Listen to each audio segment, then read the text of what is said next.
이번 토픽은 생물 다양성입니다. 자, 글로벌 갭에서는 생물 다양성과 이 자연 생태계 보호를 위해서 어떤 기준을 요구하고 있을까요? 자, 먼저 생물 다양성 및 서식지 관리 부분인데요. 자, 세 가지를 동시에 설명드리겠습니다. 1, 2, 3번. 첫 번째, 생물 다양성 계획이 있어야 하고요. 두 번째, 강화 방법이 구체적으로 있어야 합니다. 세 번째, 강화 활동에 대한 결과를 확인할 수 있어야 됩니다. 이 세 가지를 그냥 따로따로 보실 필요 없이 하나로 묶어서 보시면 되겠는데요. 자, 먼저 생물 다양성을 보호하고 강화하는 계획서가 있어야 한다. 이렇게 되어 있습니다. 자, Biodiversity Plan이라고 하는 것이 문서화되어서 그 계획대로 이루어져야 한다라는 것인데요. 이 계획에는 무엇이 들어가는 거냐면 현재 생물 다양성에 관하여 농장에서 알고 있는, 인식하고 있는 현황을 정리하면 됩니다.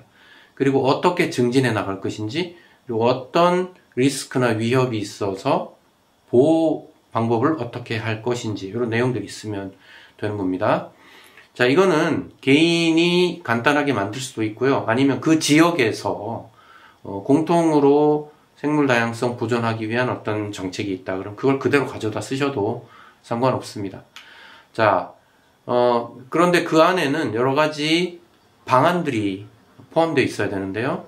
자, 어떤 게 있을 수 있느냐 하면은, 글로벌 갭에서 활용하는 방법 중에 이제 가장 좋은 방법 중에 하나가 IPM이라는 겁니다. 해충 종합 관리. 자, 그거는 이제 무조건 농약 뿌려가지고 해충을 방지하는 그런 방식이 아니라 천적을 활용한다거나 예방적 어떤 병해충 그 방제 조치를 예방적으로 한다거나 이런 것들을 말합니다. IPM을 동원한다거나 혹은 우리가 전통 농업에서 가장 많이 볼 수 있는 건 뭐냐면은 논에다가 둔벙을 설치하는 거예요. 이런 종류의 서식처를 마련하겠다.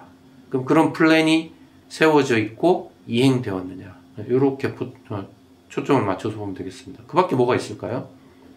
우리가 농장이 있으면 농장과 자연환경은 뗄래야 뗄 수가 없죠. 아무리 그 장벽을 만든다고 하더라도 그걸 떼기는 어렵습니다.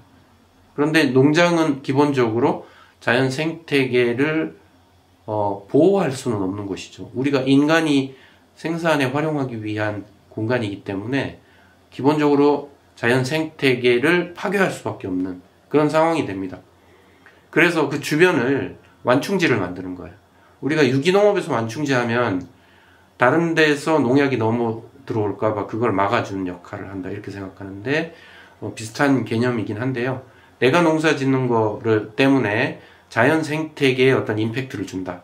그래서 그거를 어느 정도 완충할 수 있는 공간을 만든다. 이런 개념으로 보시면 좋겠습니다. 그러니까 생산지, 경작지 인근에다가 천적이 서식할 수 있는 공간을 마련한다거나 혹은 우리가 보면 논둑밭둑이 바로 이렇게 붙어 있는데요. 어느 정도 공간을 좀 마련해 놓으면 거기가 서식처가 될 수가 있겠죠. 천적의 서식처가 될 수도 있고 수정 곤충들 이런 것들이 서식할 수 있는 공간이 있을 수가 있겠죠. 그래서 그런 걸 조금 여유 있게 남겨 두시는 거예요. 농사 지을 때. 근데 이런 것들을 그냥 하시는 게 아니라 계획하에 그리고 그것이 실제 이행되고 자, 마지막으로 이런 이행 결과가 확인되면 된다라는 겁니다. 또 우리가 쉽게 이행할 수 있는 것 하나가 뭐냐면은 보호지역이라는 게 있어요. 보호지역이라는 게. 그러니까 예를 들어 우리가 숲이다. 그러면 우리가 산림, 임야에 대해서는 보호를 하게 돼 있습니다. 그걸 함부로 훼손하면 안 돼요. 그 다음에 또 습지, 또는 외국 같은 데는 망그로브, 이런 보호지역들이 있습니다. 이런 보호지역들을 내가 침범하지 않겠다라는 계획도 하나의 계획이에요. 그래서 그걸 그대로 보존한다거나 그것이 훼손되지 않게끔 내가 어떤 모니터링을 한다거나 그렇게만 하면 되는 겁니다. 그래서 어려운 일은 아니고 생물 다양성에 대한 인식과 그거에 대한 그 인식을 정리해 두고 쉬운 것부터 그냥 이행을 하시면 이 기준은 적합하다 이렇게 보시면 되겠습니다.